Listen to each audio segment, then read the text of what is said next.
الحمد للہ رب العالمین، الصلاۃ والسلام علی سید الانبیاء والمرسلین وعلی آلہ واصحابہ اجمعین، اما بعد، اعوذ باللہ من الشیطان الرجیم، بسم اللہ الرحمن الرحیم۔ الحمد للہ تعالیٰ کہ اللہ تعالیٰ جل وعلا کے احسان اور کرم سے آج آپ اپنا سبق ملاحظہ فرمائیں گے سورۃ المائدہ شیفہ کی 86 نمبر آیت شیفہ سے آگے ملاحظہ کیجئے گا۔ اعوذ باللہ من الشیطان الرجیم، بسم اللہ الرحمن الرحیم۔ یا ایہا الذین آمنوا لا تحرموا طیبات ما احل اللہ لکم ولا تعتدوا ان اللہ لا يحب المعتدین۔ یا ایہا الذین آمنوا، اے ایمان والو، لا تحرموا طیبات ما حل اللہ لکم، لا تحرموا ہرگز حرام قرار نہ دے دو تم، طیبات ان پاکیزہ چیزوں کو، ستھری چیزوں کو، کہ ما احل اللہ لکم جن چیزوں کو اللہ تعالیٰ نے تمہارے لیے حلال قرار دے دیا ہے۔ یاد رکھو ولا تعتدوا، حد سے آگے نہ بڑھو، کہ ان اللہ لا يحب المعتدین، اللہ تعالیٰ حد سے آگے بڑھنے والوں کو پسند نہیں فرماتا۔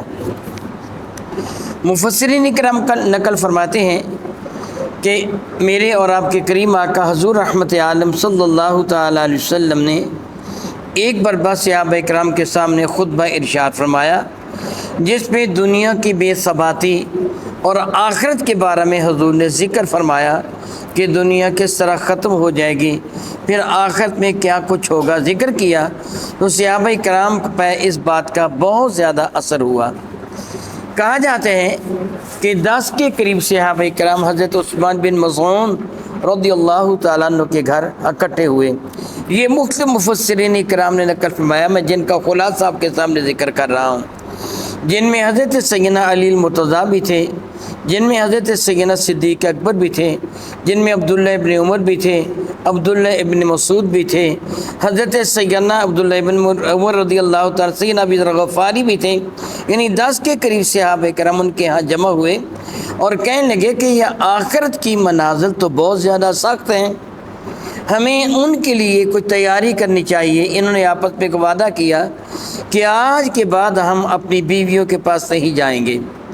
انہوں نے آپس میں ایک دوسرے کے ساتھ وعدہ کیا، آج کے بعد ہم روغنی اشیاء، جو اس زمانہ میں جو بھی گھی تھا یا وہ روغن زیتون استعمال کرتے تھے یا چربی استعمال کرتے تھے، گوشت استعمال نہیں کریں گے، روغنی اشیاء استعمال نہیں کریں گے، روزہ رکھیں گے اور اچھا لباس نہیں پہنیں گے، کھردرا لباس پہنا کریں گے، رات کو سوئیں گے نہیں بلکہ ساری رات اللہ تعالیٰ کی عبادت میں گزارا کریں گے۔ اس طرح کے انہوں نے آپس میں وعدے کر لیے۔ ایک روایت کے مطابق جو میری نظر سے گزری وہ یہ تھی کہ حضرت سیدنا ابن عباس رضی اللہ تعالیٰ کو انہوں نے کہا کہ رسول رحمت کے جو روز و شب گزرتے ہیں، بالخصوص راتیں کس انداز سے گزرتی ہیں، ہمیں آ کے بتاؤ۔ سیدنا ابن عباس اپنی خالہ سیدہ میمونہ کے ہاں ٹھہرے اور رات دیکھا کہ میرے کریم آقا رسول اللہ نے کس انداز سے عبادت کی ہے۔ پھر یہ انداز جا کے صحابہ کو بتایا تو وہ کہنے لگے وہ تو اللہ تعالیٰ کے محبوب ہیں، پھر عبادت میں اتنی زیادہ توغل کرتے ہیں، ہم کس بات کی بولی ہیں۔ پھر انہوں نے آپس میں وعدے کیے، ہم اچھی چیزیں بھی نہیں کھائیں گے، معمولی کھانا کھائیں گے، ہم کوئی میٹھی اشیاء، کوئی یہ دہنیات وغیرہ، گھی، آئل وغیرہ ہم یہ استعمال نہیں کریں گے، اچھا لباس ہی پہنیں گے، بیویوں کے پاس نہیں جائیں گے، وغیرہ وغیرہ۔ اس طرح کی انہوں نے آپس میں باتیں کی۔ یوں کہیے کہ جس طرح انہوں نے قسمیں اٹھانی کہ آج کے بعد ہم ایسے نہیں کریں گے۔ میرے اور آپ کے کریمہ کا تاجر بجم شفیع معظم رحمۃ اللہ کی خدمت فیض درجت میں اس بات کے بارے میں عرض کیا گیا۔ میرے کریمہ کا عثمان بن مظعون رضی اللہ عنہ کے گھر تشریف لائے۔ حضرت سیدہ خولہ رضی اللہ تعالی عنہ ان کی زوجہ محترمہ تھی، بنت ابی امیہ، ان کی زوجہ محترمہ تھی حضرت عثمان بن مظعون کی، اور ان کا جو پیشہ تھا یہ خوشبو بیچا کرتی تھی۔ کریم آقا ان کے ہاں تشریف لائے تو یہ پریشان تھی، رو رہی تھیں۔ ظاہر ہے کہ جس کا خاوند یہ قسم اٹھا لے کہ میں بیوی کے پاس بھی نہیں جاؤں گا، اچھا کھانا بھی نہیں کھاؤں گا، اچھا لباس بھی نہیں پہنوں گا، ساری رات بات میں بسر کیا کروں گا، دنیا سے قطع تعلق ہو جاؤں گا۔ اگر کوئی خاوند یہ وعدہ کر لے تو بیوی تو بالکل الگ تھلگ ہو کے رہ گئی۔ وہ پریشان تھی، رو رہی تھی، کریم آقا کے ہاں تشریف لائے صلی اللہ تعالیٰ بی بی دائمہ ابدا۔ ارشاد میں مجھے پتہ چلا ہے کہ عثمان نے ایسی بات کی ہے، کیا ایسے ہوئے ہیں؟ آج کل کی کوئی عورت ہوتی ہے نا تو شاید وہ 10 باتیں ساتھ ملا کے بتاتی کہ جی ان کو سمجھاؤ، جی انہوں نے تو ایسے کر دیا، یہ وہ فلاں۔ اے اللہ تعالیٰ تو بے شمار رحمت نازل فرما ان پاک باز خواتین پر۔ میرے کریم آقا کے تربیت فرمانے کے انداز نے ان پر کتنا اثر فرما رکھا تھا۔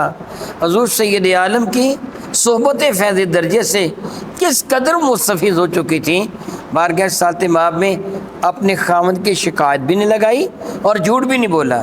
عرض کیا یا رسول اللہ انہی سے پوچھ لیں انہوں نے کیا کہا ہے، میں ان کے بارے میں کچھ نہیں کہوں گی، یعنی میں ان کی شکایت نہیں لگاؤں گی، انہی سے پوچھ لیں انہوں نے کیا کہا ہے۔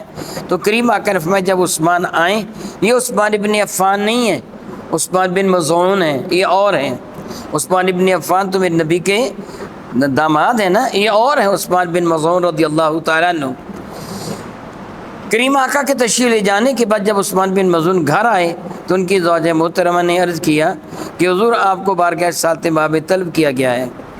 حضرت عثمان حاضر ہوئے، کریم آقا نے باقی صحابہ کو بلا لیا، فرمانے لگے دیکھو اسلام میں یعنی ہمارے ہاں رہبانیت نہیں ہے، ہم معاذ اللہ سادھو راہب نہیں بنیں گے۔ اللہ تعالیٰ جل وعلا کا میں محبوب ہوں، اللہ کا نبی ہوں، مجھ سے زیادہ اللہ سے کون ڈرنے والا ہے؟ میں روزہ بھی رکھتا ہوں، افطار بھی کرتا ہوں، اچھا لباس بھی پہنتا ہوں، سادہ بھی پہنتا ہوں، تم پر تمہارے نفسوں کا جان کا بھی حق ہے، تمہاری بیویوں کا بھی حقوق ہے۔ یہ تو بات نہیں صحیح کہ تم دنیا سے الگ تھلگ ہو جاؤ، جنگل بیابان میں نکل جاؤ اور یوں اللہ تعالیٰ کی بات کرو۔ اللہ کے بندو دنیا میں رہتے ہوئے حقوق الہیہ کو ادا کرتے ہوئے عبادت کرو، رب کائنات تمہارے درجات کو بلند فرما دے گا۔ چنانچہ حضور سید عالم نے ان کو رہبانیت سے منع فرما دیا۔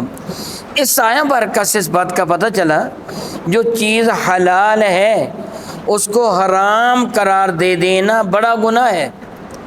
اللہ تعالیٰ نے منع فرما دیا یا ایھا الذین آمنوا لا تحرموا ما احل اللہ لکم، ایمان والوں لا تحرموا طیبات ما احل اللہ لکم، ایمان والوں طیب چیزوں کو اپنے اوپر حرام قرار نہ دو جن کو اللہ تعالیٰ تمہارے لیے حلال قرار دے دیا ہے۔ میں اللہ سے معافی مانگتا ہوں، بعض وہ لوگ جو ہندوؤں سے ہم آزاد ہو کے ادھر آئے ہیں، ہندوؤں کے ساتھ رہتے تھے، سکھوں کے ساتھ رہتے تھے، تو بعض وہ بناوٹی پیر، وہ ملنگ، وہ کسی کو نقش دیتے ہیں تو پابندی لگا خبردار بڑا گوشت تو نہیں کھائے گی، تو فلاں چیز نہیں کھائے گی، فلاں چیز۔ معاذ اللہ تعالیٰ سو معاذ اللہ تعالیٰ اگر بیماری کی وجہ سے کوئی چیز نقصان دیتی ہو اس سے اپنے آپ کو بچا لیا جائے تو جائز ہے۔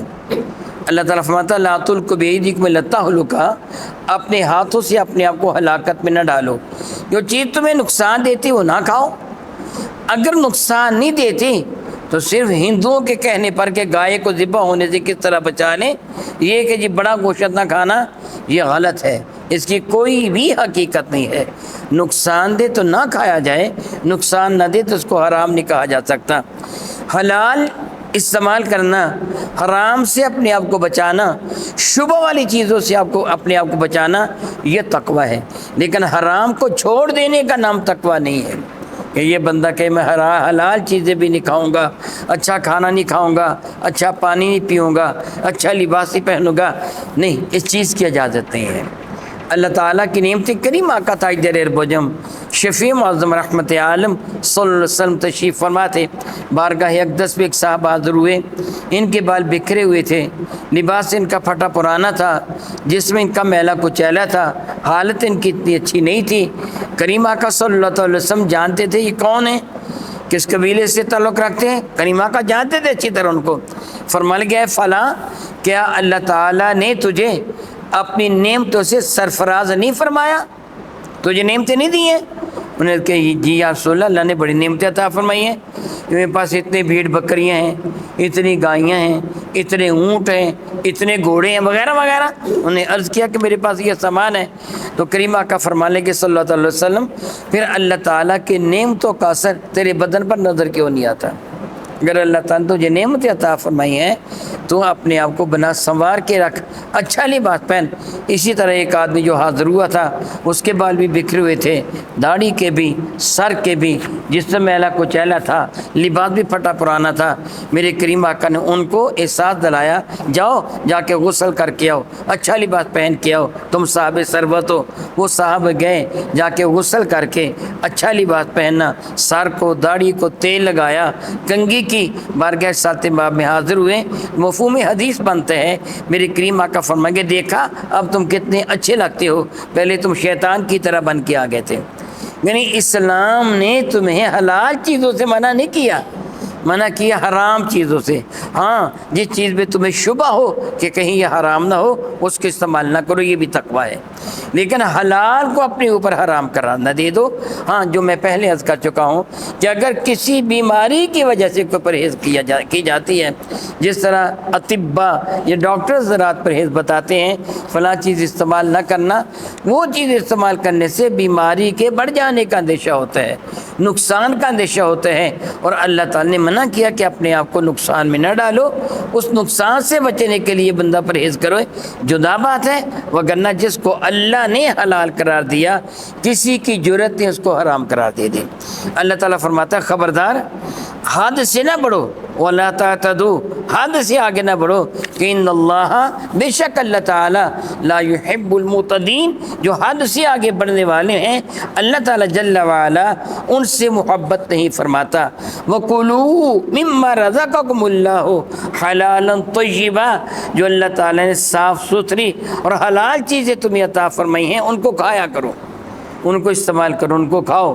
یعنی اللہ تعالیٰ نے کتنی نعمتیں ہمیں دی ہیں، کتنی نعمتیں عطا فرمائی ہیں، طرح طرح کے پھل اللہ تعالیٰ نے عطا فرمائے۔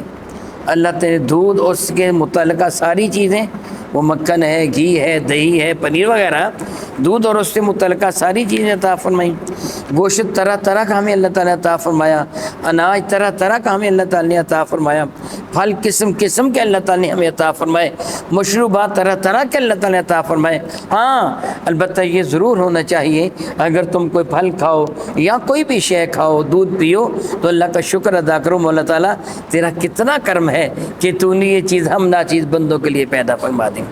یہ طرح طرح کے پھل ہمیں عطا فرما دیے، ہم مزے لے لے کر کھاتے ہیں، یہ صرف تیرا احسان ہے، تیرا کرم ہے پروردگار عالم۔ تو نے جانوروں کو یہ احساس عطا نہیں فرمایا کہ وہ جانور کوئی پھل کھائے، سیب کھائے، خربوزہ کھائے، تربوز کھائے، کیلا کھائے، مالٹا کھائے وغیرہ وغیرہ، وہ کھائے تو اس کو مزے کا احساس ہو۔ اللہ تعالیٰ نے جانوروں میں یہ حص نہیں رکھی، یہ حص انسانوں میں رکھی ہے، مزہ ان کو آتا ہے، خوشبو ان کو آتی ہے، لطف ان کو آتا ہے۔